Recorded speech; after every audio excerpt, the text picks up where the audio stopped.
Nunca, en mis 40 años como siervo de Dios, un camino que he recorrido con la firmeza de la fe, la humilde constancia del servicio y la profunda reverencia por los misterios sagrados, nunca, ni en mis pesadillas más febriles, esas que se anidan en los rincones del subconsciente cuando el alma está agotada, habría imaginado presenciar lo que vi ese día. El sol de la mañana ya era una fragua sobre las losas de la plaza de San Judas Tadeo, y con cada rayo abrasador mi incredulidad se calcinaba. Allí estaba, bajo el cielo impasible de nuestro México, la escena más surrealista y desgarradora que mis ojos cansados jamás habían contemplado. La policía municipal, con sus uniformes raídos por el tiempo y el uso, sus insignias de metal desteñidas que apenas reflejaban el sol, había puesto bajo custodia a la Santísima Virgen María. Sí, lo ha leído bien, la Virgen, Nuestra Señora de los Dolores. El eco de esas palabras resonaba en mi mente como una blasfemia, un eco sordo y aterrador. No una réplica de yeso barata vendida en la mercería,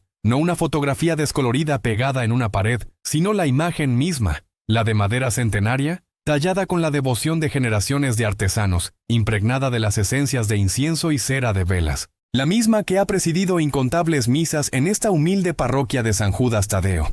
La misma que ha sido testigo silencioso de bautizos, bodas y funerales. Era ella, con su manto azul oscuro y su velo que apenas dejaba entrever la tristeza perenne de su rostro, los ojos bajos, las manos juntas en una súplica que abarcaba la eternidad. La que ha absorbido las lágrimas de generaciones enteras de mis fieles, que ha escuchado susurros de súplicas desesperadas y ha presenciado innumerables milagros silenciosos, el nacimiento de una esperanza, la sanación de un corazón roto, el consuelo en la más profunda aflicción. Allí estaba, bajo un sol implacable que bañaba de oro el polvo y la desolación, asegurada por el brazo de la ley, esa ley terrenal que a menudo se muestra tan torpe y limitada ante lo que trasciende la razón. ¿Acusada? No acusada. Eso sería demasiado humano, demasiado simple para la magnitud de lo que acontecía. Las autoridades, con una mezcla palpable de pánico y vergüenza tiñendo sus rostros y movimientos, intentaban encuadrar la situación con un lenguaje legalista que sonaba hueco y absurdo en mis oídos. La Virgen había sido formalmente designada como instrumento de descubrimiento de bienes robados, en lo que ellos, con voz titubeante, intentaban enmarcar como una alteración del orden público con consecuencias fortuitas. Como si la Madre de Dios, la Reina de la Paz, fuera una especie de vándalo con suerte, o una involuntaria cómplice de un acto ilícito. El cerebro se me negaba a procesarlo, cada sinapsis resistiéndose a la herejía de la imagen.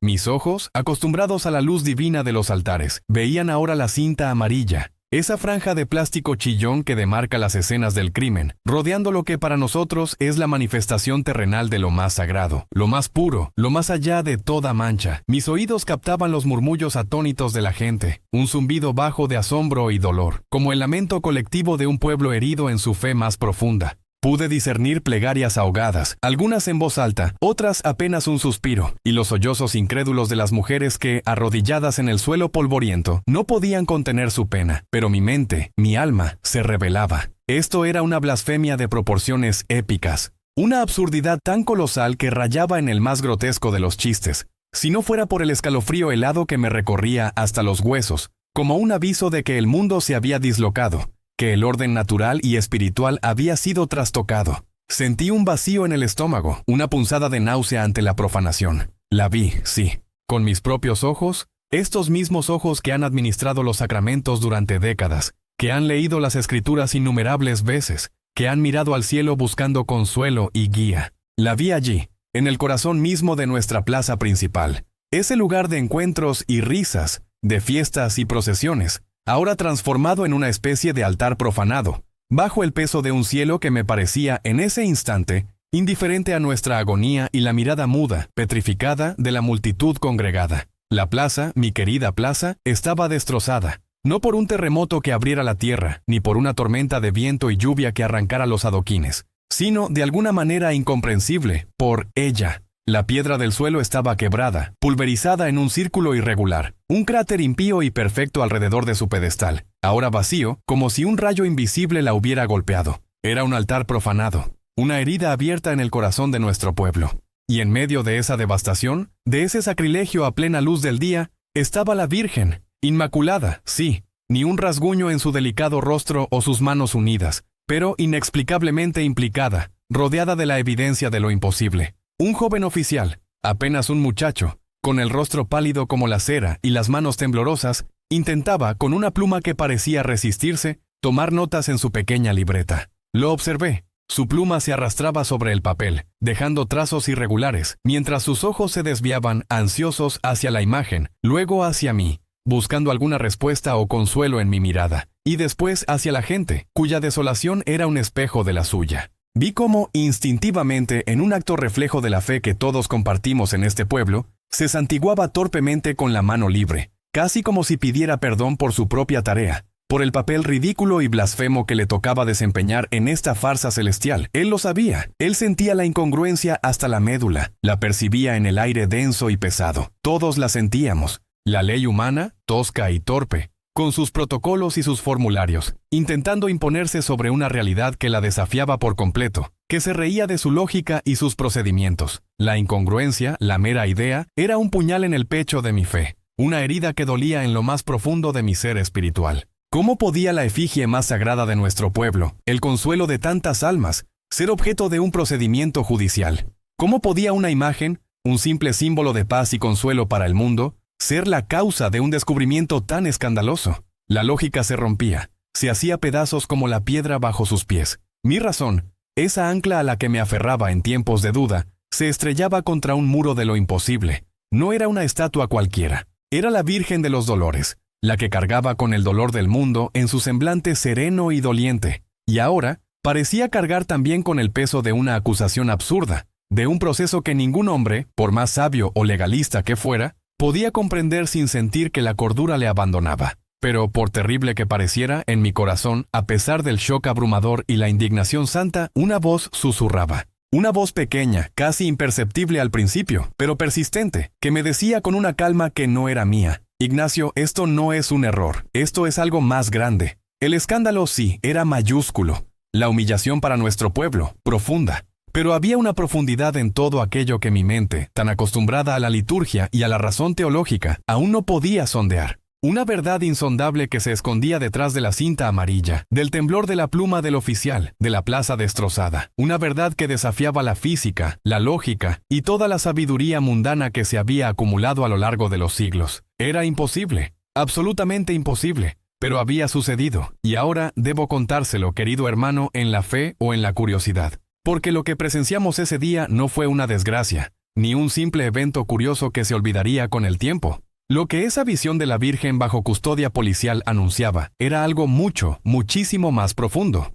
Era el preludio de un milagro que no solo sanaría cuerpos y almas, sino que haría temblar los cimientos mismos de nuestra fe, y quizás aún más asombroso, los de nuestra razón. Un milagro tan vasto, tan insondable en su magnitud y su significado, que solo la propia Madre de Dios podría haberlo orquestado con una precisión tan divina. Y para entenderlo, para creerlo verdaderamente, usted tendrá que escuchar cada detalle de esa tarde bendita. Tendrá que sentir junto a mí el mismo estupor inicial, la misma incredulidad que rasga el velo de lo conocido, y finalmente, la misma, insoportable en su dulzura e inexplicable en su origen, esperanza. Ah, sí, el preludio. La imagen de la Virgen bajo custodia policial. Una escena que aún hoy me persigue en sueños, no por el ridículo de la situación, sino por lo que presagiaba, porque ver a nuestra madre así, despojada de su reverencia habitual, era como ver el velo del templo rasgarse, revelando no un vacío, sino una verdad aún más profunda, más dolorosa y a la vez más esperanzadora.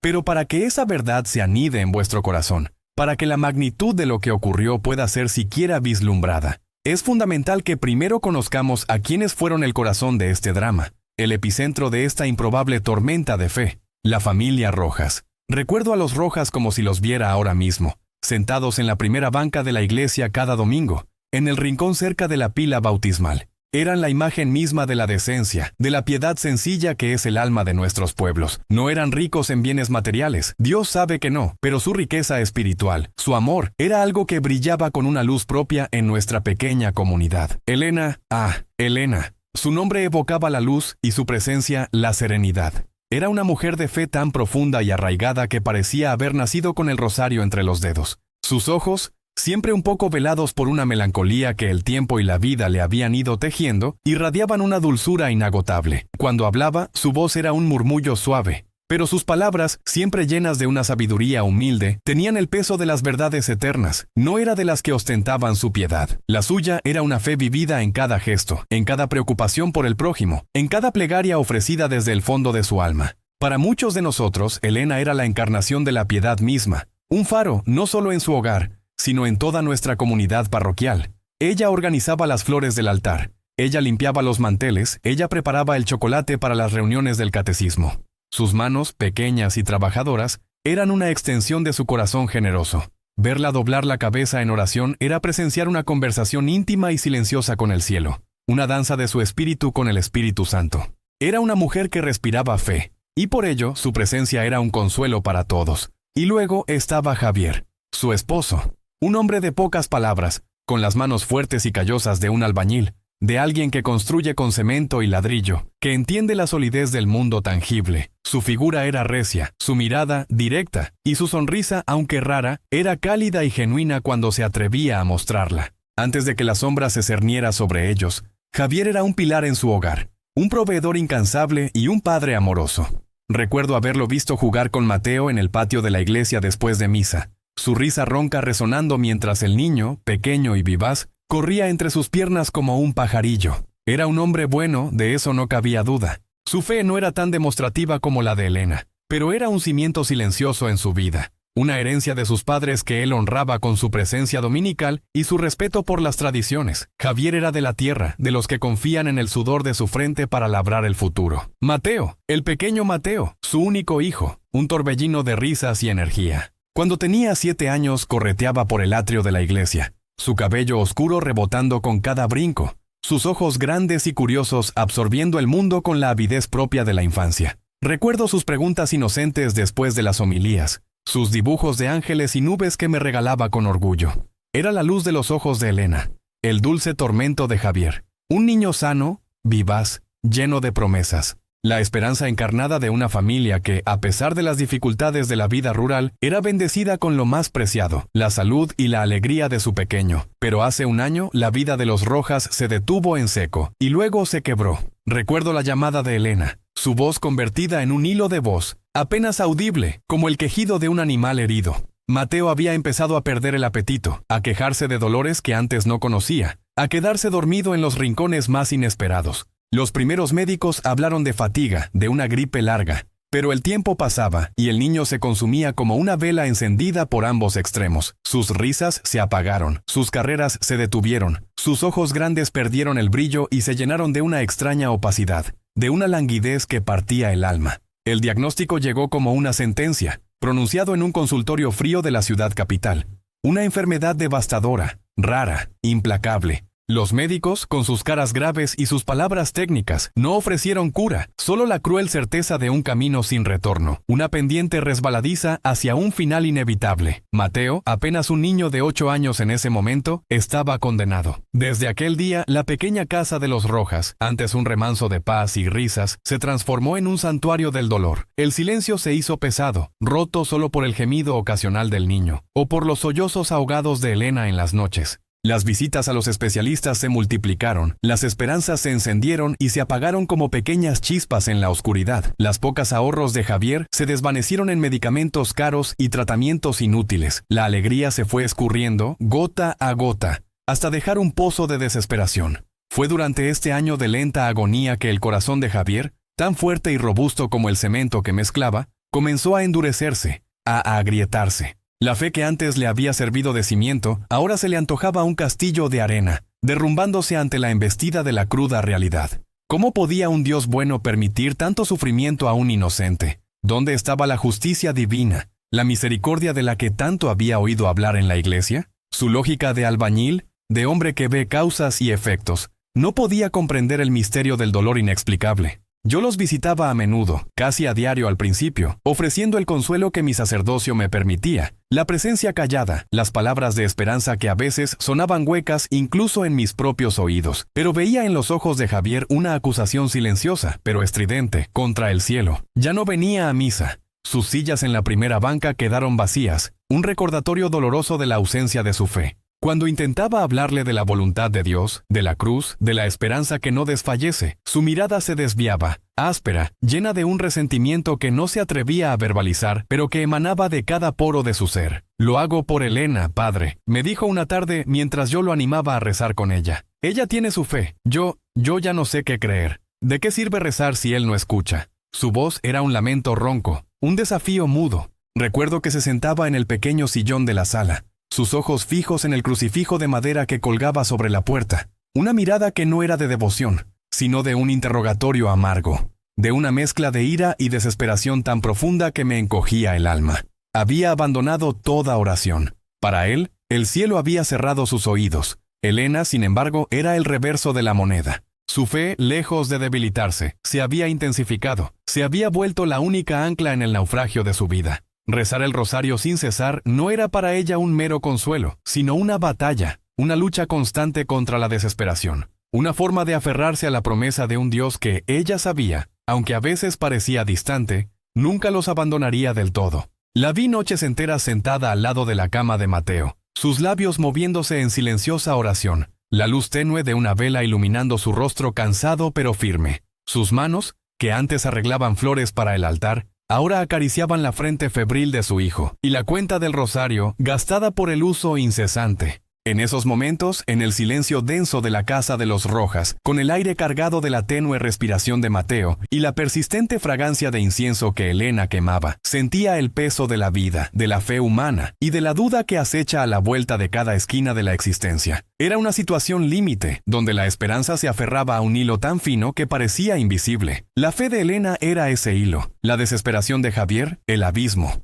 Y allí estaba yo, el humilde párroco, testigo de un sufrimiento que trascendía las palabras, de una grieta profunda en la fe de un hombre bueno, y de una fortaleza inquebrantable en el corazón de una mujer. Lo que presencié en esa casa no era solo la enfermedad de un niño, era la batalla del alma humana ante la adversidad más cruel. Era el escenario perfecto para un silencio divino que se antojaba eterno, o para la intervención de aquello que rompe la lógica y se atreve a llamarse milagro. Era un terreno fértil para que el cielo, si decidía hablar, lo hiciera de una manera que nadie, ni el más piadoso ni el más escéptico, pudiera ignorar. La familia Rojas era, sin saberlo, la semilla de esa esperanza que pronto florecería de la manera más inesperada y prodigiosa. La casa de los Rojas seguía grabada en mi memoria, un eco de la desesperación que, como sacerdote, conocía demasiado bien. Elena, en su inquebrantable fe, era un faro, aunque su luz temblaba ante la inmensidad del dolor. Javier, por otro lado, se había convertido en un monumento a la fe rota. Un hombre cuyo corazón, antes abierto a la gracia, ahora se cerraba con cada día que su hijo languidecía. Allí, en la silenciosa impotencia de aquella casa, sentí el peso de la humanidad, el grito silencioso que la adversidad arranca de lo más profundo del alma. Era el terreno abonado para que el cielo, si decidía irrumpir en nuestro mundo, lo hiciera con una voz que nadie, ni el más piadoso ni el más escéptico, pudiera ignorar. La familia Rojas era, sin que ellos lo supieran, la chispa de una esperanza que pronto florecería de la manera más insospechada y prodigiosa. Y la chispa, a menudo, no prende en la quietud de la oración, sino en el torbellino de la vida, en el bullicio de la comunidad que se une en un solo clamor. Con la cercanía de la fiesta patronal anual, un aire distinto comenzó a soplar por nuestro pequeño pueblo, un hálito que mezclaba la alegría de la tradición con la sombra persistente de la preocupación por Mateo. Las calles empezaron a engalanarse con banderines de papel picado que danzaban al compás del viento. Los aromas a mole y a tamales ya flotaban desde las cocinas, prometiendo la celebración que cada año congregaba a los hijos de esta tierra, regresando de las grandes ciudades, y a los forasteros curiosos. Pero este año, bajo el velo festivo, una única súplica se elevaba desde cada corazón: la sanación del pequeño Mateo. La comunidad entera, en un gesto de amor y solidaridad que me conmovió hasta lo más profundo de mi ser pastoral, había decidido por unanimidad dedicar la gran procesión de Nuestra Señora de los Dolores a esta sola y profunda intención. No era solo un evento religioso, era un acto de fe colectiva, una oración monumental que se manifestaba en cada detalle, en cada preparativo. Sentía la inmensa carga emocional, la esperanza palpable que depositaban en esta devoción. Mis conversaciones con los feligreses, con los organizadores, giraban siempre en torno a lo mismo. ¿Creemos que Mateo puede mejorar, padre? ¿Usted cree que la Virgen nos escuchará? Y yo, con la sabiduría que dan los años y el misterio de la fe, solo podía responder con un: Dios obra de maneras misteriosas, hijos míos. Tengamos fe. Pero en mi fuero interno la pregunta resonaba con un eco más denso. El sufrimiento de Mateo se había convertido en el nudo gordiano de nuestra fe comunitaria. El centro de todo, el corazón palpitante de nuestra devoción, era la venerable imagen de Nuestra Señora de los Dolores. No era una imagen cualquiera, tallada en madera pesada, oscura por el paso de los siglos y las incontables oraciones silenciosas. Su presencia en el altar mayor era imponente. Su rostro, marcado por la pena, sus ojos de cristal que parecían llorar lágrimas auténticas, el puñal de plata que atravesaba su pecho, todo hablaba de un dolor universal, de una compasión maternal que había consolado a generaciones de almas afligidas en nuestro pueblo. Su manto, de terciopelo bordado en oro con intrincados patrones de lirios y espigas, era una obra de arte que se renovaba cada década, sufragado con el esfuerzo de todo el pueblo. Cada hilo, cada puntada era una oración. Como párroco, sentía sobre mis hombros no solo el peso de guiar a mi rebaño, sino también el peso de esa esperanza colectiva, tan frágil y tan poderosa a la vez. Veía a Elena, la madre de Mateo, en la penumbra de la iglesia, pasar horas limpiando la plata de la base de la imagen, los cirios encendidos proyectando sombras danzantes sobre su figura delgada. No era una tarea, era un rito. Sus manos, que normalmente preparaban los alimentos o cosían la ropa de su familia, ahora pulían la fría plata con una delicadeza casi irreverencial. Sus movimientos eran lentos, deliberados, cada frotis acompañado por un murmullo inaudible, una letanía de súplicas que solo el cielo podía escuchar. Sus labios se movían, sus ojos, aunque fijos en la imagen, parecían mirar más allá, hacia un lugar donde la fe se encuentra con la esperanza, y la desesperación se disuelve en la paciencia divina. A veces me acercaba en silencio, y aunque no podía discernir las palabras exactas, sentía el torrente de su amor maternal, la profundidad de su entrega. Ella no pedía un milagro como se pide un favor, sino como se clama desde lo más hondo del ser, con la confianza ciega de un hijo en su madre. Me preguntaba si Javier, su esposo, el hombre que una vez había compartido esa fe inquebrantable, podría alguna vez sentir de nuevo esa misma conexión. Había pasado un año desde que el diagnóstico de Mateo había arrojado una sombra implacable sobre sus vidas. Un año desde que la fe de Javier, antes robusta como las paredes que levantaba con sus propias manos, se había resquebrajado, dejando al descubierto un vacío amargo y resentido. Ya no venía a misa.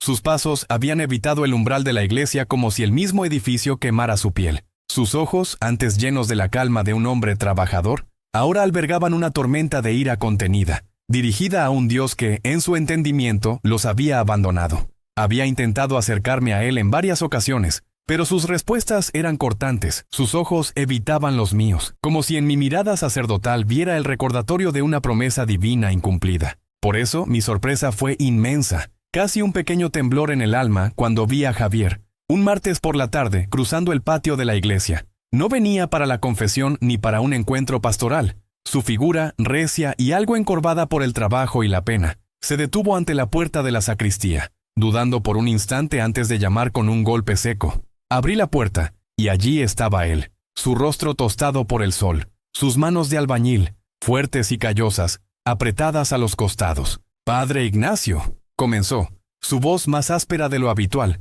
como si cada palabra le costara un esfuerzo monumental. Sus ojos, esquivos, se fijaron en un punto indefinido sobre mi hombro, en la pared.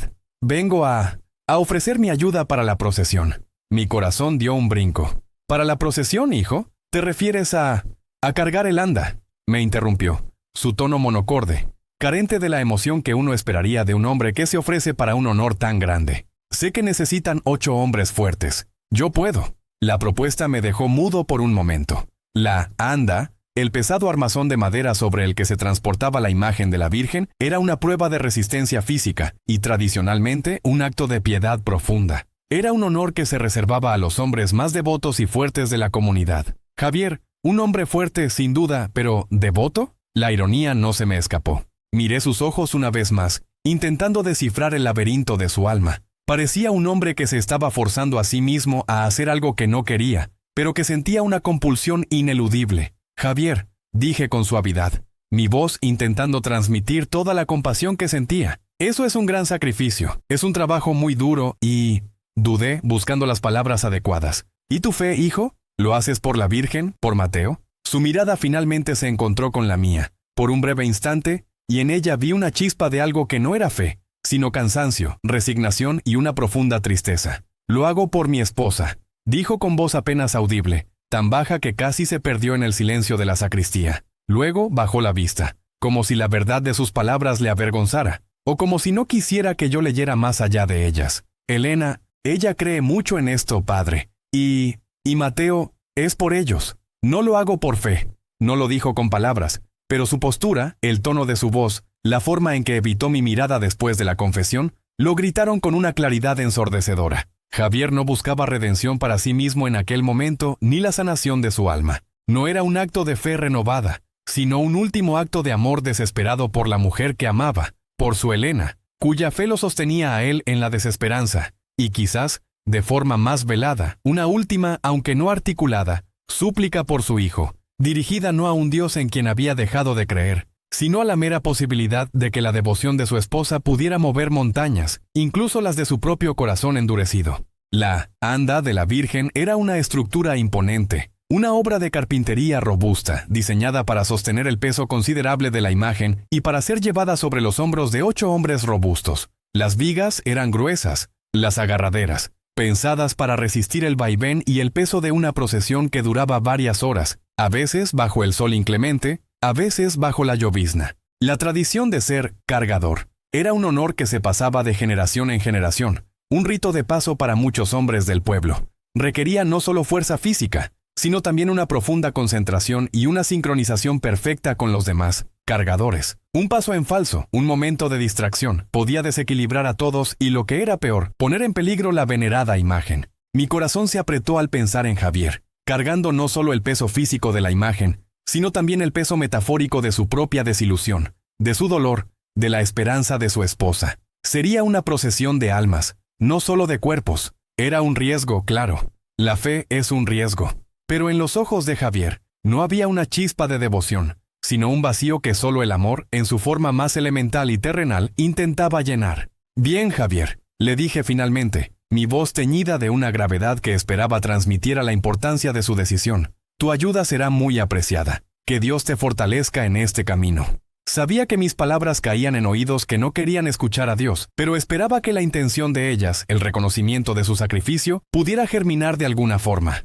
Me dio un asentimiento brusco, casi imperceptible, y se dio la vuelta para marcharse tan abruptamente como había llegado. Lo observé mientras cruzaba el patio, su silueta recortada contra la luz de la tarde. Un hombre bueno, sí, pero un hombre herido, un alma en carne viva. Su ofrecimiento era una paradoja andante, un acto de amor sin fe, una penitencia sin arrepentimiento divino, un paso hacia la luz arrastrado por la oscuridad de su propio tormento. Sabía que la procesión de este año no sería como ninguna otra, no solo por la intención dedicada a Mateo, ni por el fervor de Elena, sino por la participación de Javier. Su presencia allí, bajo la pesada anda, sería un testimonio silencioso de la lucha humana, de la compleja danza entre el amor terrenal y la gracia divina. ¿Podría el mero acto físico de cargar a la Virgen, de llevar sobre sus hombros el peso de la fe de su comunidad y la esperanza de su esposa, abrir una grieta en la dura piedra de su corazón? ¿Podría el cielo responder a una oración no articulada, a una súplica que ni siquiera el propio suplicante se atrevía a pronunciar? El pueblo entero se preparaba, sus corazones latiendo al unísono con la esperanza por Mateo. Pero yo, como el pastor que conoce a su rebaño, no podía sino mirar a Javier y sentir que algo trascendente, algo que desafiaría toda lógica y toda previsión, se gestaba en el silencio de su alma atribulada. Era un acto de amor desesperado, sí, pero a veces, padre, la desesperación, cuando se mezcla con el amor, puede ser el catalizador más poderoso para que el cielo se incline y rompa su silencio. Era un terreno fértil, sembrado con lágrimas y fe inquebrantable, pero también con resentimiento y duda. Y sobre ese terreno, la imagen de Nuestra Señora de los Dolores se preparaba para ser cargada. Su propio peso físico, un reflejo del peso de las almas que la llevarían. El día de la procesión amaneció con un cielo que, tras varios días de nubes grises que presagiaban lluvia, prometía una clemencia inesperada, un vasto lienzo de azul pálido que se extendía sin interrupción hasta el horizonte donde las montañas dormían. Pero a pesar de la aparente bonanza celestial, el aire en el pueblo de San Miguel ya estaba cargado, no solo por la humedad que la noche había dejado sobre los techos de teja y las hojas de los jacarandás, o el dulce y penetrante olor a incienso que flotaba, densas volutas aromáticas que se esparcían desde la sacristía de la iglesia, y se mezclaban con el aroma a flores frescas y cera quemada que adornaban las calles. Había algo más denso, más inasible, flotando en el ambiente. Era la suma de todas nuestras esperanzas y temores. Era la oración silenciosa de cientos de almas que pendían de un hilo, el eco de súplicas susurradas en la intimidad de los hogares y en la penumbra del confesionario, todas convergentemente dirigidas hacia un único fin, la sanación del pequeño Mateo.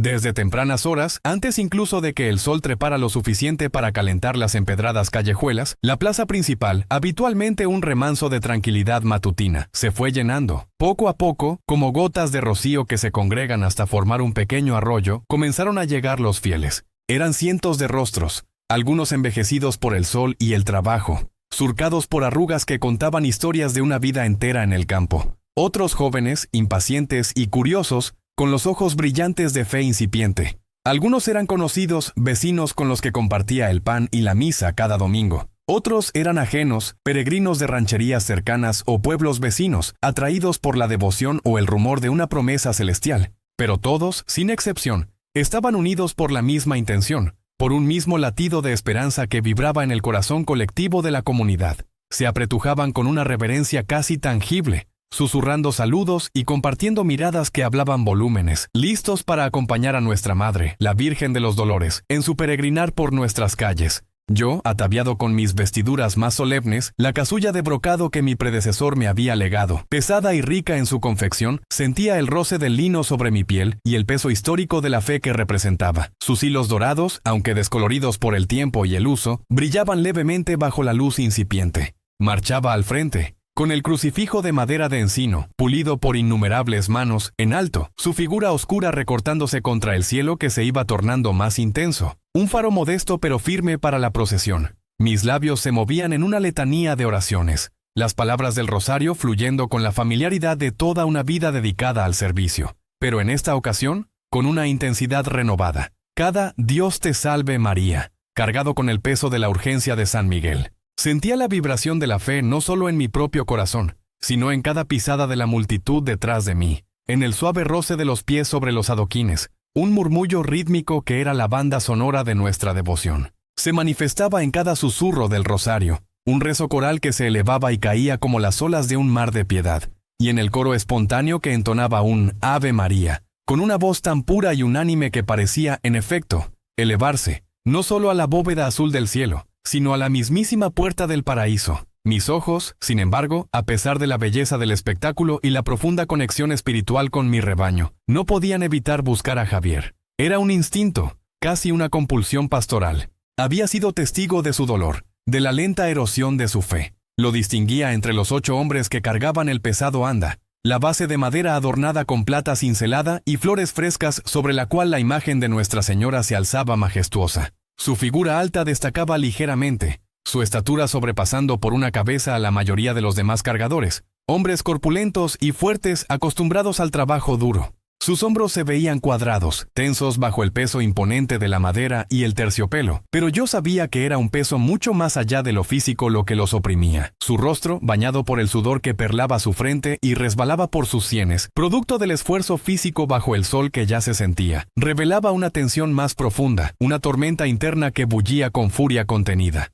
No era solo el cansancio, era una mezcla de amargura, desesperación y una lucha silenciosa que le consumía desde adentro. En cada esquina donde la procesión se detenía brevemente, los cargadores apoyando cuidadosamente el anda sobre pequeños pedestales para permitir un momento de ejaculatoria o un canto más prolongado, veía cómo la mandíbula de Javier se apretaba. Era un gesto casi imperceptible para un extraño, pero para mí, que había aprendido a leer los silencios y las expresiones de mi gente, era una señal elocuente de su tormento. Sus ojos, que antes, en sus años de felicidad con Elena y Mateo recién nacido, habían estado llenos de una chispa vibrante, de una alegría contagiosa que iluminaba su rostro, ahora parecían contener una mezcla cruda de desafío y un dolor sordo. Era una queja silenciosa, una acusación muda contra el destino, contra la crueldad inexplicable de una enfermedad que le robaba a su hijo, o quizás contra aquel a quien su esposa y yo rezábamos con tanta devoción. Me preguntaba qué ecos de antiguas oraciones, de promesas hechas en tiempos de inocencia,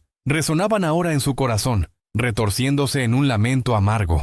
La lucha que libraba era palpable, una guerra civil en el alma de un hombre bueno. El amor por Elena, su esposa devota y fuerte, y por su hijo Mateo, tan real y urgente, tan visceral que le quemaba las entrañas, se confrontaba con un resentimiento visceral y profundamente arraigado hacia un Dios que, en su amargura, sentía que los había abandonado a su suerte. Padre, ¿dónde está Él cuando más se le necesita? Me había espetado una tarde, con la voz quebrada, los ojos inyectados de dolor. Hemos rezado, hemos suplicado, hemos hecho todo lo que nos pidieron. ¿Y de qué sirvió? Nada. Solo silencio. Esas palabras regresaban a mí ahora, con cada paso que daba, con cada oración que elevaba. Sentía su batalla interna, el desgarramiento entre la esperanza que le exigía su esposa y la desilusión que consumía su propia fe. Mi corazón pastoral se encogía, rogando por él, por esa chispa de esperanza que se negaba a extinguirse del todo en el fondo de su ser. El recorrido nos llevó por las calles empedradas, tan familiares y queridas, donde el eco de nuestros pasos resonaba con un sonido hueco y constante, un pulso de fe que latía a lo largo del pueblo. Pasábamos bajo los balcones de casas antiguas, adornados con esmero para la ocasión, repletos de macetas con geranios de colores vibrantes y listones de seda que se mecían suavemente con la brisa. Niños con sus ropas de fiesta y abuelas con sus rebozos de lana se asomaban, lanzando pétalos de flores al paso de la Virgen, sus voces uniéndose a los cantos. El aire se llenaba de un sinfín de sensaciones, el aroma dulzón del azahar mezclado con el ahumado del incienso, el murmullo de las oraciones y el resonar de la campana de la iglesia a lo lejos. Y entonces, de repente, sin apenas darnos cuenta, llegamos a su calle, la calle de Javier y Elena, a la altura de su propia casa. Era una humilde morada de paredes blanqueadas y techo de teja, un hogar que conocía la alegría y ahora, el dolor más profundo. Allí, detrás de los barrotes de hierro forjado de la ventana, en la penumbra de su habitación, el pequeño Mateo, débil y consumido por la enfermedad, yacía en su cama. Era demasiado frágil, demasiado agotado por su lucha, incluso para asomarse a la ventana y ver pasar a la Virgen que llevaba todas nuestras plegarias, todas nuestras esperanzas depositadas en su manto. Fue en ese preciso instante, cuando la imagen de la madre se alineó frente a la ventana de su hijo. Vi cómo los nudillos de Javier, aferrados con una fuerza casi desesperada al grueso madero del anda, se tornaban blancos, casi translúcidos por la presión. Las venas de sus brazos se abultaban, tensas como cuerdas de violín, y un temblor casi imperceptible recorrió sus hombros. Sus ojos, antes fijos en el horizonte como si rehusara mirar cualquier cosa en particular, se fijaron ahora en la ventana de su hijo. Una ventana que no ofrecía ninguna imagen a cambio, solo el reflejo oscuro del cristal y la penumbra del interior. En ese cruce de una mirada perdida en el dolor y la ausencia, de esperanzas rotas que se negaban a ceder del todo, sentí un escalofrío que me recorrió la espalda. Su paso vaciló, apenas perceptible al inicio. Fue un pequeño traspié, un desajuste en el ritmo perfecto de los cargadores, una breve interrupción en la cadencia solemne de la procesión. Pero fue suficiente. Fue suficiente para sembrar una inquietud helada en mi corazón, un presagio tal vez de que la procesión no terminaría como todas las anteriores, una premonición de que algo estaba a punto de desatarse, algo que cambiaría el curso de su fe, y quizás el de la nuestra para siempre. Mi mano apretó con más fuerza el crucifijo, y mi oración se convirtió en un ruego silencioso, profundo, pidiendo al cielo que, por una vez, escuchara el clamor de un corazón que se negaba a doblegarse. Mi mano apretó con más fuerza el crucifijo, y mi oración se convirtió en un ruego silencioso, profundo, pidiendo al cielo que, por una vez, escuchara el clamor de un corazón que se negaba a doblegarse. El aire, ya denso por el incienso y el sudor de la multitud, pareció condensarse aún más, cargado de una expectativa tensa, casi palpable. El sol de mediodía caía con una fuerza implacable sobre la plaza principal, haciendo que el polvo levantado por cientos de sandalias y zapatos brillara en la atmósfera como partículas de oro. Se sentía un calor asfixiante, no solo por la estación, sino por la presión de miles de esperanzas y miedos convergentes. Javier, al frente de su sección del anda, intentaba recuperar el ritmo. Lo vi. Su mandíbula estaba apretada, sus sienes pulsaban con el esfuerzo. Los músculos de su cuello se tensaban y relajaban, traicionando la lucha interna que lo consumía. Su mirada, antes perdida, ahora se clavaba en el empedrado, como si intentara encontrar en las irregularidades de la piedra una distracción, una excusa para no mirar hacia arriba, hacia la imagen que cargaba o hacia el cielo que parecía haberlo abandonado. Los otros cargadores, hombres fuertes y devotos, sostenían sus tramos del anda con una solemnidad casi litúrgica, sus rostros surcados por el esfuerzo, pero con una fe inquebrantable reflejada en sus ojos. Pero en Javier, no. En sus ojos solo había una terquedad pétrea, una determinación de cumplir una promesa que no era para Dios, sino para la mujer que aún lo amaba a pesar de su amargura. El pequeño traspié, que había sentido como un sismo diminuto bajo mis pies, se repitió. Esta vez fue más notorio. Un ligero bamboleo en la esquina de Javier, un desequilibrio que lo obligó a dar un paso en falso. No fue solo físico. Era como si el peso de su propia desesperación, de su agotamiento, de su ira contenida, se hubiera acumulado en sus hombros, superando la capacidad de sus músculos para soportar el anda. Quizás el sol lo había enceguecido un instante. ¿Un pequeño hoyuelo en la piedra que solo él había pisado? Nunca lo sabremos con certeza, pero lo que sí sé es que fue en ese preciso segundo, cuando su fe vaciló en lo más profundo de su ser, que también lo hizo su cuerpo. Un gemido, casi inaudible al principio, escapó de su garganta. Fue un sonido que no presagiaba nada bueno, una mezcla de sorpresa, esfuerzo y fatalidad. Su pie derecho resbaló no de forma violenta, sino con una lentitud desesperante, como si el tiempo mismo se hubiera vuelto espeso y pegajoso. Pude verlo con una claridad espantosa, como si estuviera observando una pintura en movimiento. El sudor le corría por la frente, empañándole los ojos, y sus nudillos, ya blancos por la tensión, se tornaron morados. Trató de estabilizarse, de plantar el pie con firmeza, pero ya era demasiado tarde. El impulso lo llevó hacia adelante, y con él, el peso inmenso de la imagen de Nuestra Señora de los Dolores. Fue entonces cuando sucedió. Un grito ahogado que, sin embargo, se propagó como una onda de choque a través de la multitud, silenciando los cantos y las oraciones. Javier perdió el equilibrio por completo. Su cuerpo se ladeó, y con él, su esquina del anda se hundió, de forma irremediable, hacia el suelo. Fue un movimiento que desafió la voluntad, una rendición a la física que parecía una traición al espíritu.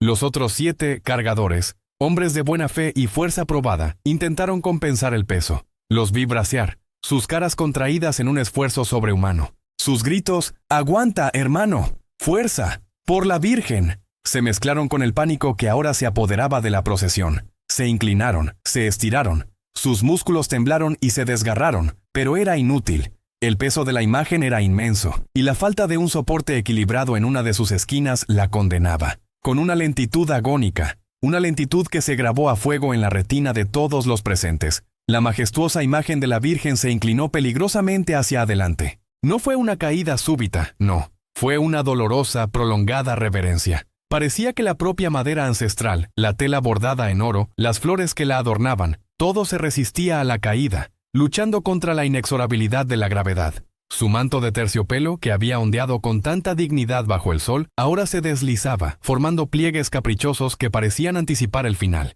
Los hilos de oro de su ajuar, que habían brillado con la luz de siglos de devoción, ahora reflejaban un brillo macabro y aterrador. Vi su rostro, el rostro de la dolorosa, ese rostro sereno y compasivo que tantas veces había consolado a nuestro pueblo.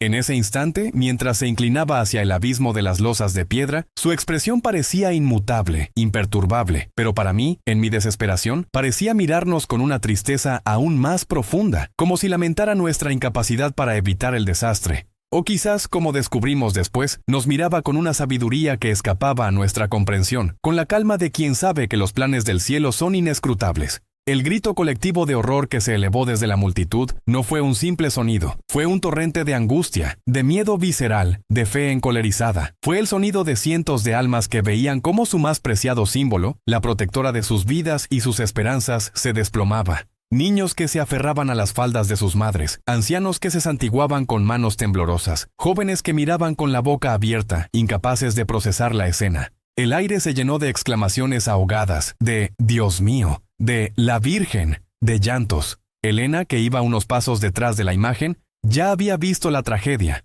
Su grito fue el más desgarrador de todos, un lamento que atravesó el bullicio como una cuchilla afilada, el sonido de un corazón roto en 1000 pedazos. Cayó de rodillas, con las manos apretadas sobre su boca, sus ojos fijos en la imagen que caía, como si su propia alma fuera la que se precipitaba al vacío.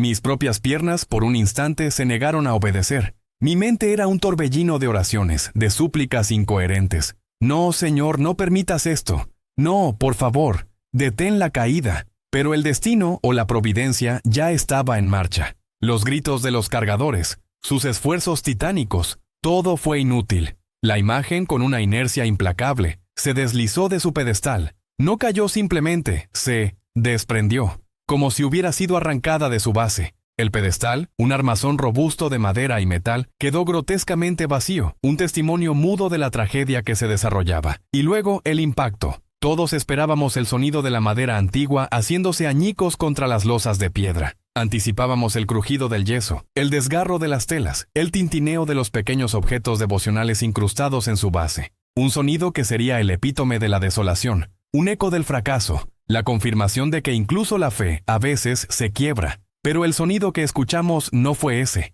No fue el estallido agudo de la destrucción. Fue un estruendo sordo y violento. Un golpe contundente que resonó en el corazón de la plaza. Un eco profundo que no parecía venir solo de la madera contra la piedra, sino de algo mucho más primario, algo que se hundía en la tierra misma. Fue como si un trueno subterráneo hubiera estallado bajo nuestros pies. Un sonido que vibró en el pecho de cada persona, no en los oídos. Un ruido que se sintió más que se escuchó. Como si la tierra misma se hubiera quebrado bajo el peso de la imagen sagrada, o bajo el peso de nuestras esperanzas y temores. Una nube de polvo y pequeñas partículas de piedra se levantó del punto de impacto, envolviendo la figura caída en una efímera mortaja blanca. La procesión se detuvo por completo, paralizada. Cientos de personas que un instante antes caminaban con fervor, ahora estaban clavadas en el lugar, mudas. El silencio que siguió al estruendo fue absoluto.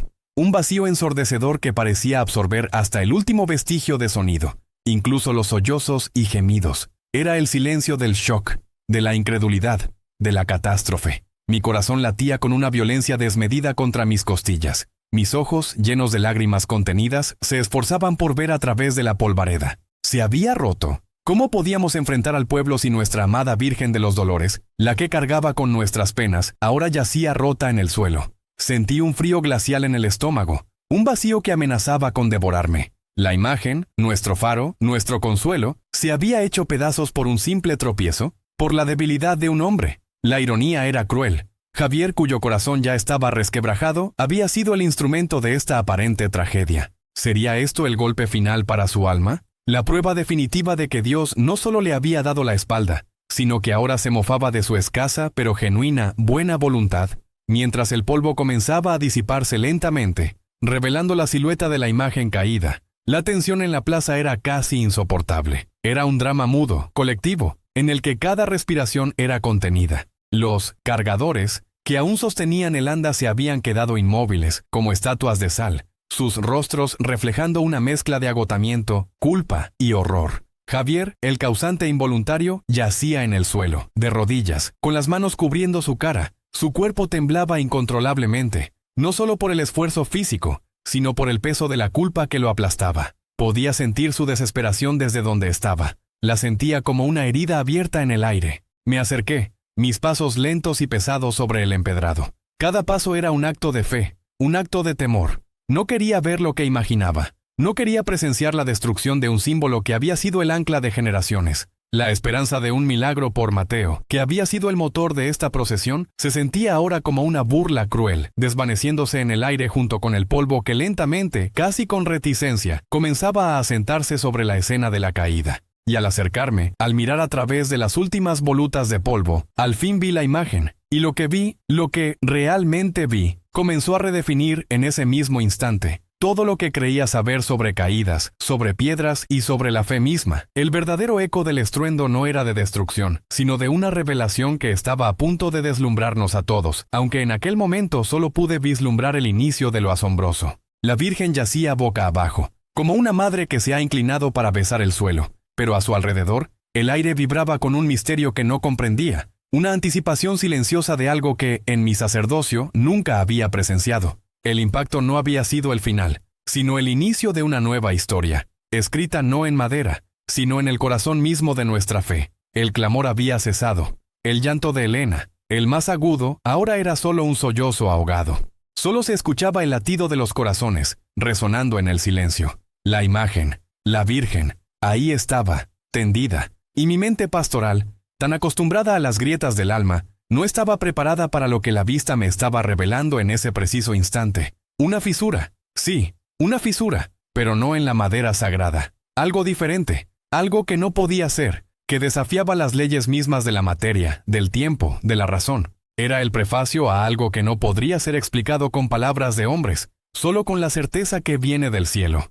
El fin de la caída era el comienzo de lo insondable, y yo, humilde sacerdote, estaba a punto de ser testigo. El silencio, Padre Ignacio, puede ser la voz más potente de Dios. En aquel instante en la plaza, tras el estruendo sordo y violento que no fue de rotura, sino de impacto profundo, el mundo pareció detenerse, y lo que nos envolvió fue una quietud tan densa, tan absoluta, que podíamos escuchar el eco de nuestros propios corazones latiendo desbocados en el pecho. El grito ahogado de Elena, ese lamento que había rasgado el aire un instante antes, se había convertido en un sollozo ahogado. Un gemido apenas audible que parecía flotar en el denso aire como una ofrenda de dolor puro. Cientos de ojos, desorbitados por el horror y la expectativa, se clavaron en el punto exacto donde la venerable imagen de Nuestra Señora de los Dolores yacía, boca abajo, sobre las lajas de piedra. Mis propios pies se movían con una lentitud que no era mía, sino impuesta por la abrumadora solemnidad del momento. Cada paso resonaba como un tambor en el silencio, acercándome a lo que temía sería la confirmación de una tragedia. Una imagen centenaria, testigo de tantas vidas, de tantas oraciones, ¿había terminado sus días deshecha en fragmentos a los pies de su pueblo? Mis manos temblaban, no solo por la edad, sino por el miedo de encontrar el rostro piadoso de la Virgen hecho añicos, una metáfora cruel para la fe fracturada de nuestra comunidad.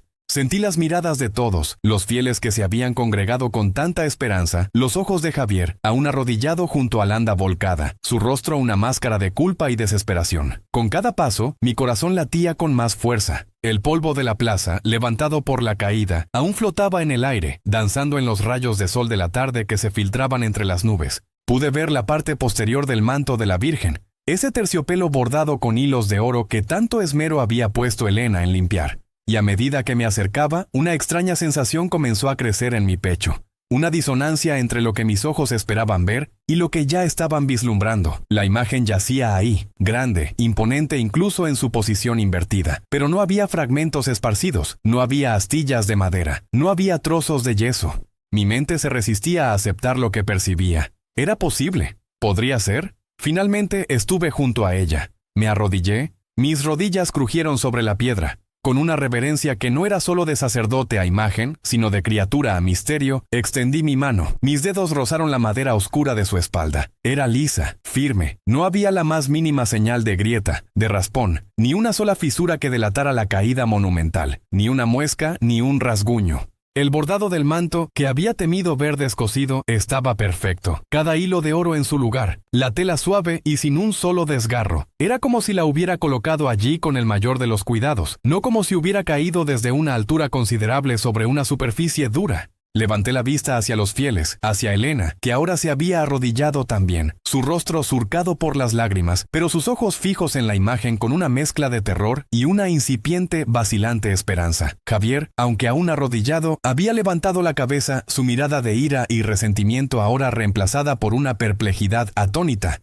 Los murmullos comenzaron a elevarse entre la multitud, débiles al principio, como el susurro del viento entre las hojas, luego más fuertes, cargados de incredulidad y asombro. «Está intacta. No se rompió. Es un milagro». Las palabras brotaron de las gargantas como si alguien les hubiera quitado el nudo de la desesperación. Pero yo, humilde servidor, sentía que apenas habíamos raspado la superficie del misterio. Mi mirada, aún procesando la intacta belleza de la imagen, se dirigió entonces a la laja de piedra sobre la que había caído. Y allí, amigos míos, estaba la verdad más incomprensible. El nexo entre lo que había sido un desastre y lo que se revelaba como una intervención divina. La laja de piedra, una de las antiguas del empedrado de la plaza, no estaba simplemente abollada o marcada, estaba pulverizada, completamente deshecha en el punto de impacto. Como si una fuerza invisible, inmensa, concentrada, hubiera golpeado esa piedra con la intención deliberada de romperla, pero sin siquiera rozar la imagen que la había impactado. Había un hueco irregular, como un cráter pequeño y poco profundo, formado por la piedra desintegrada. Y en el centro de ese hueco, justo donde el corazón de la Virgen, si hubiera estado de pie, habría tocado el suelo, algo brillaba. Era un brillo tenue, opaco por el polvo y la tierra, pero inconfundible. Un brillo metálico. Con una lentitud casi dolorosa, extendí mi mano temblorosa hacia el hueco. La multitud, que había pasado del silencio al murmullo, ahora volvía a la quietud, sus miradas siguiendo cada uno de mis movimientos con una intensidad electrizante. El aire estaba tan tenso que parecía vibrar. Mis dedos, viejos y callosos, se encontraron con la superficie fría y áspera de lo que parecía ser una pequeña caja de metal. Estaba oxidada, cubierta de tierra y siglos de olvido, su forma irregular apenas visible bajo la pátina del tiempo. Con sumo cuidado la desenterré del lecho de piedra pulverizada. Era una caja de metal antigua, de hechura rústica, no más grande que la palma de mi mano extendida. El óxido había corroído sus costados, pero su cierre aún se mantenía firme. La levanté, el peso sorprendiéndome un poco. Mis ojos se encontraron con los de Elena, luego con los de Javier, ambos incapaces de articular palabra alguna. Los otros cargadores del anda se habían acercado, sus rostros una mezcla de asombro y fascinación. ¿Qué es, padre Ignacio? La voz de Elena era apenas un susurro que se quebraba. No lo sé, hija, respondí, mi propia voz ronca por la emoción. Mis dedos, con una reverencia inconsciente, buscaron el broche oxidado. Con un crujido metálico y un esfuerzo, la caja se abrió. El interior estaba forrado con lo que una vez fue un paño de seda, ahora una masa descompuesta y podrida que se deshacía al tacto, y bajo esa tela venerable, envueltas en la penumbra de la caja, brillaron con un fuego tenue, con la luz dorada y profunda que solo el oro puro y las piedras preciosas pueden emitir. Eran joyas, collares, anillos, pendientes, algunos engastados con rubíes de un rojo profundo, otros con esmeraldas que captaban la luz del sol. Un jadeo colectivo se extendió por la plaza. No era un jadeo de sorpresa, sino de reconocimiento, porque estas joyas no eran simplemente joyas, eran las joyas legendarias. La historia de esas joyas era parte del folclore de nuestro pueblo, un relato que los abuelos contaban a sus nietos. Se decía que hacía más de un siglo, poco después de que nuestra primera iglesia fuera construida, un grupo de bandidos había irrumpido en el sagrario, profanando el lugar sagrado y robando los cálices de plata y el tesoro más preciado de la Virgen, un conjunto de joyas ofrendado por una condesa agradecida por un milagro personal. Los ladrones habían huido sin dejar rastro, y a pesar de la búsqueda implacable, ni ellos ni las joyas fueron encontrados jamás. El tesoro, se creyó, estaba perdido para siempre, pero allí estaban, brillando bajo el sol de la tarde, desenterradas por la propia mano de la Virgen. La incredulidad se transformó en una explosión de fe. Las lágrimas, antes de dolor, ahora eran de pura alegría y asombro. El tesoro perdido. La Virgen lo ha encontrado. ¡Milagro! ¡Milagro! Las voces se alzaron, esta vez no en pánico, sino en una exultación contagiosa. La gente se arrodillaba, se persignaba. Muchos rompían a llorar con una mezcla de júbilo y asombro reverente. Mis propios ojos se llenaron de lágrimas al mirar de la caja a la imagen, luego a la piedra pulverizada. No se había roto la Virgen, había roto la piedra. Con una fuerza selectiva y precisa había impactado el suelo para revelar lo que estaba oculto, lo que el tiempo y el olvido habían enterrado. Era una manifestación tan clara, tan innegable, de la mano de Dios obrando a través de su Santísima Madre, que mi mente pastoral, tan acostumbrada a buscar signos en lo sutil, se vio abrumada por la obviedad de esta intervención divina. Y entonces, con la claridad que solo el asombro puede traer, comprendí la ironía, la divina burla a la razón humana de la acusación que había iniciado esta extraña saga.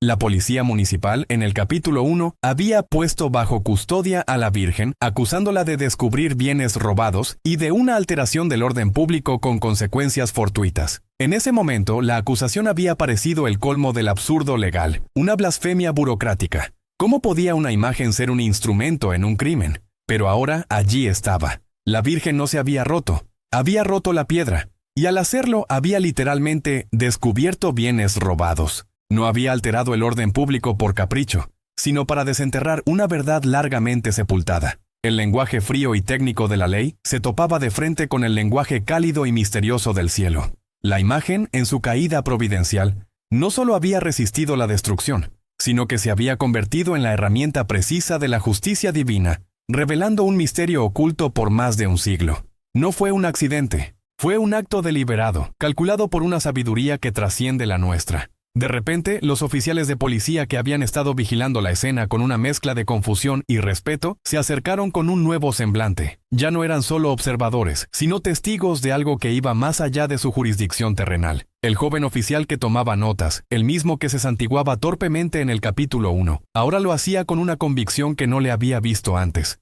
Su superior, un hombre de rostro adusto y ojos cansados, se quitó la gorra, su boca ligeramente abierta por el asombro. Se tuvo que seguir el protocolo, por supuesto. La imagen como instrumento y evidencia de la aparición de bienes robados tendría que ser temporalmente confiscada. Sonaba a herejía, a blasfemia, pero era el tecnicismo que la ley exigía. Explicarles a los fiscales que la Santísima Virgen se había manifestado milagrosamente para desenterrar un tesoro centenario sería un desafío, incluso para mí. Pero la evidencia material estaba allí. La imagen intacta, la losa de piedra pulverizada, la caja oxidada con las joyas. Mientras la multitud seguía en su éxtasis de asombro y gratitud, yo me incliné una vez más, tocando la madera de la Virgen. Mis ojos se encontraron con el rostro de Javier, que se había puesto de pie, sus ojos fijos en el tesoro, luego en la imagen, y finalmente en mí. No había ira en su mirada ahora, solo una profunda, inmensa confusión, un quiebre de su escepticismo que se hacía palpable.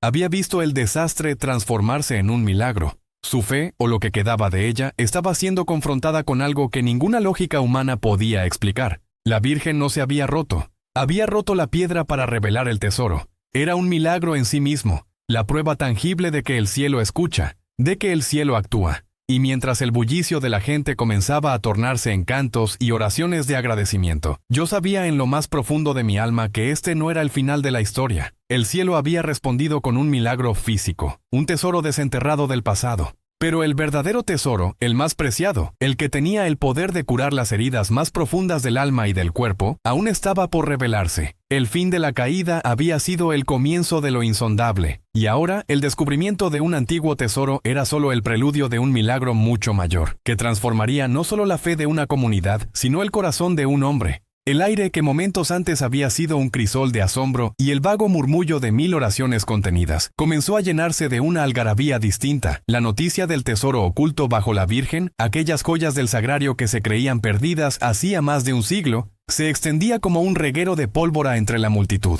Vi a los oficiales de policía, sus rostros una mezcla de perplejidad y un profesionalismo forzado, acordonar la zona donde yacía la imagen. El brillo del oro y las piedras preciosas, recuperadas de la diminuta caja de metal oxidado, capturaba la luz del sol, un faro de la providencia divina en medio de nuestra plaza. Era un espectáculo sin igual, el cielo respondiendo no solo con la preservación milagrosa de nuestra querida patrona, sino con la revelación de una riqueza material que nuestra humilde parroquia había perdido hacía eones. Sin embargo, en lo más profundo de mi corazón sacerdotal, sentía que este asombro, por grande que fuera, era solo el telón que se corría ante la verdadera obra. Este era el prólogo de una revelación mucho más íntima y trascendente. Mientras la gente se empujaba para ver el tesoro recuperado, para tocar la losa pulverizada donde la Virgen había caído sin daño, mi mirada buscó a Elena. Ella estaba de rodillas junto a la imagen, sus manos crispadas de devoción y gratitud.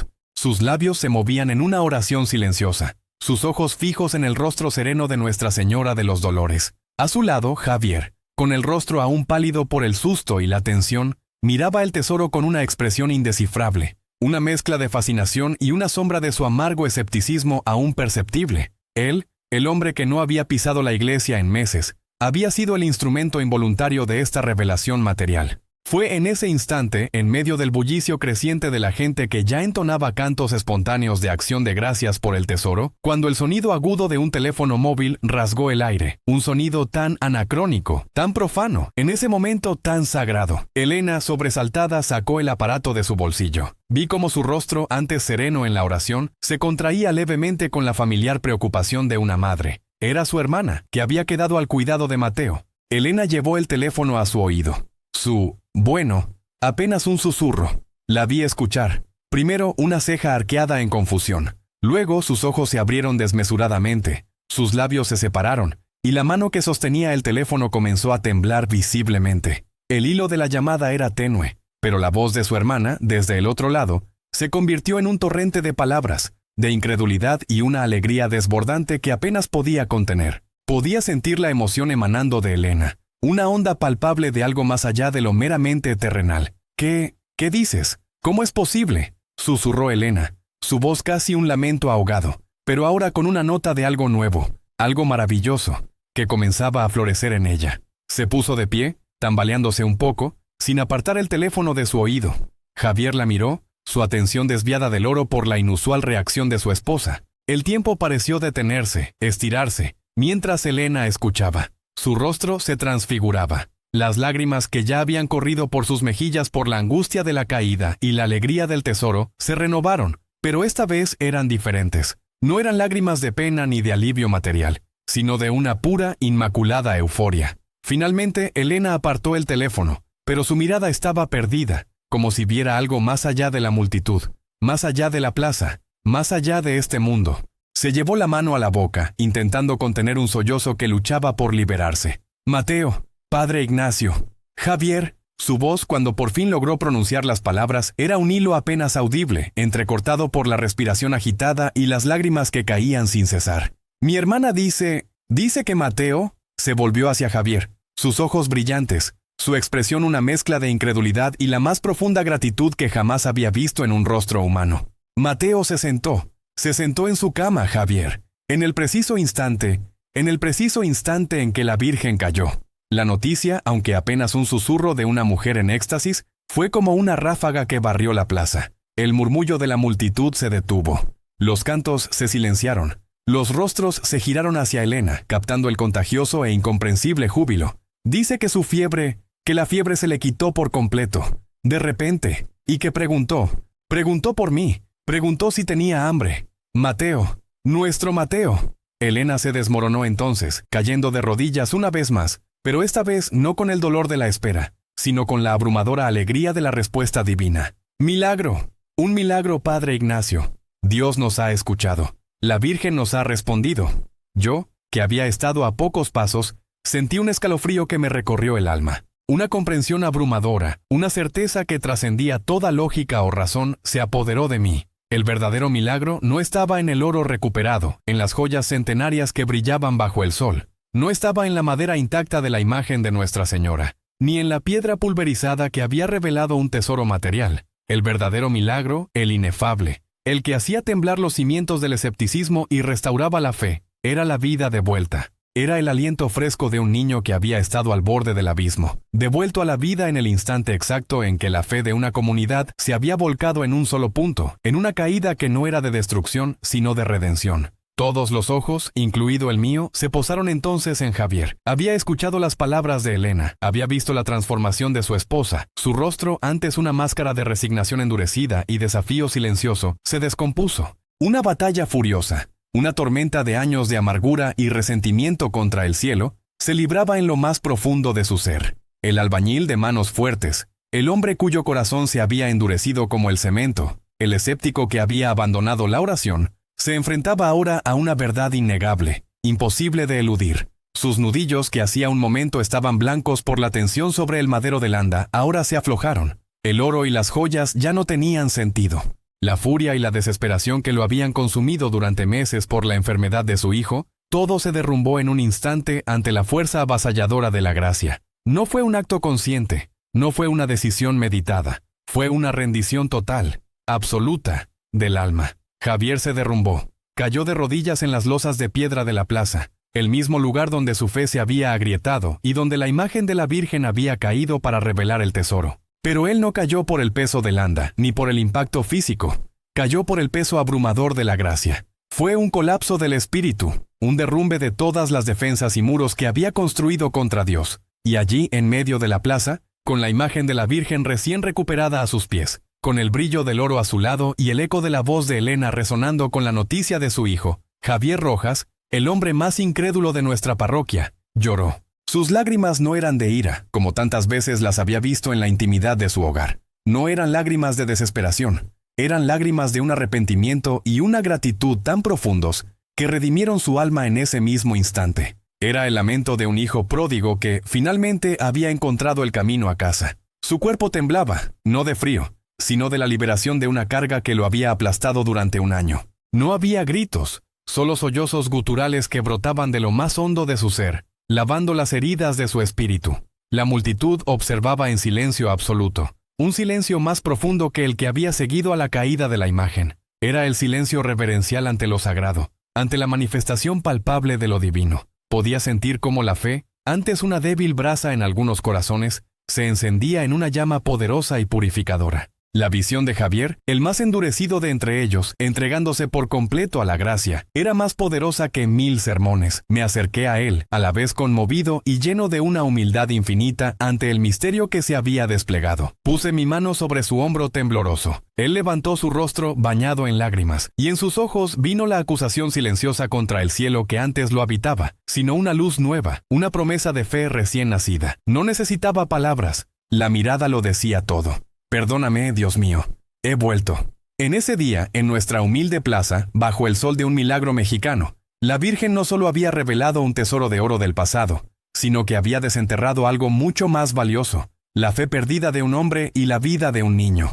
El cielo había respondido no con un susurro, sino con un trueno, y había roto no la imagen, sino la dura piedra de la duda para revelar los tesoros de sanación y redención que siempre, bajo la superficie, esperan ser descubiertos. El corazón de un hombre había sido transformado. El camino hacia la fe, el camino hacia la sanación completa, no solo para Mateo, sino para toda nuestra comunidad, había sido milagrosamente abierto. Hoy, aquí en nuestra amada parroquia, la imagen de Nuestra Señora de los Dolores ha vuelto a su trono de honor, más resplandeciente que nunca. A sus pies, una pequeña placa de plata, humilde pero elocuente, reza con sencillez: el año del milagro. Esa fecha grabada para la eternidad nos recuerda que el cielo es capaz de lo imposible cuando menos lo esperamos. Las joyas que la Virgen, en su caída providencial, desenterró de las entrañas de la plaza, sirvieron para un propósito que honra su maternidad. Con su valor, construimos una pequeña clínica, limpia y llena de luz, para los niños de nuestro pueblo, un refugio donde la esperanza de la sanación ahora florece cada día. Pero esa, mis queridos hermanos, no es la verdadera riqueza que obtuvimos. La verdadera riqueza la veo cada domingo,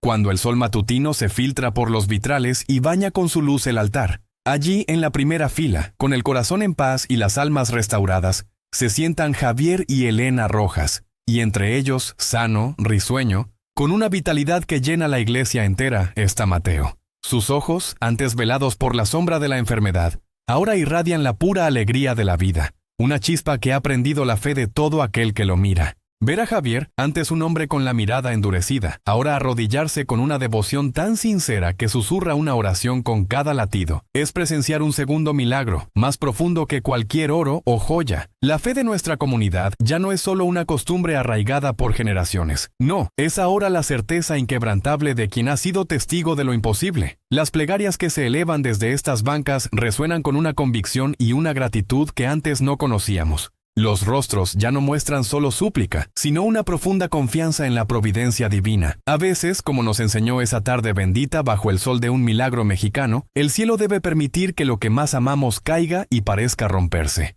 No para destruirnos, mis queridos, sino para romper la dura piedra de nuestra duda, de nuestro escepticismo, de nuestra amarga desesperación, y revelar así los tesoros de fe, de sanación y de gracia que siempre, bajo la superficie, esperan ser descubiertos. La Virgen no se rompió la piedra y nos enseñó que la verdadera fuerza reside no en la ausencia de caídas, sino en la capacidad divina de convertir el desastre en el más sublime de los milagros. Y en ese acto de amor, la vida volvió a florecer en el corazón de un niño y en el alma de un pueblo.